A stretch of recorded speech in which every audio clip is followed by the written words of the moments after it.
الدكتور قدامكم في الصورة ده قال معلومة غريبة جدا. قال لك ايه؟ قال لك اليهود اللي عايشين في وسطنا الوقت دول نوعين، مش نوع واحد او مش نسل واحد، دول نسلين. يهود بني اسرائيل اللي هم امنوا بسيدنا موسى والتوراة، ويهود اسمهم يهود الخزر. ايه يهود الخزر دول؟ يهود الخزر دول جايين من نسل يأجوج ومأجوج. ايه الكلام الغريب ده؟ قال لك ان ذي القرنين قبل ما يقفل السد على ياجوج وماجوج ساب منهم حبه وسماهم الترك. الترك هنا مش جايه من الاتراك، الترك هنا جايه من تركوا، سابهم بره.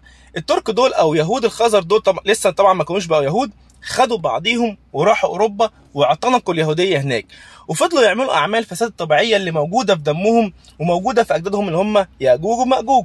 وكل دوله يروحوها عايزين يسيطروا على الدوله دي وياخدوا اكبر كميه اموال واكبر كميه ذهب.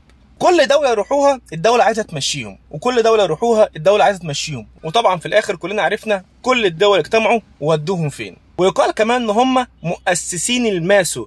كل ده أعمال فساد اللي بيعملوها دي. يقول لك إن هم اللي موجودين دلوقتي دول النوعين، نوع بني إسرائيل اللي إحنا عارفينهم اللي هم بتوع سيدنا موسى وآمنوا بسيدنا موسى والتوراة، والنوع دلوقتي اللي بيعمل الفساد اللي إحنا شايفينه ده. انت ايه رايك؟ القران الكريم طبعا هو الاعظم والاصدق والمنيم بيه. ربنا سبحانه وتعالى قال ان هو قفل على ياجوج وماجوج ويخرجوا في وقت معين، وقت معلوم باذن ربنا سبحانه وتعالى.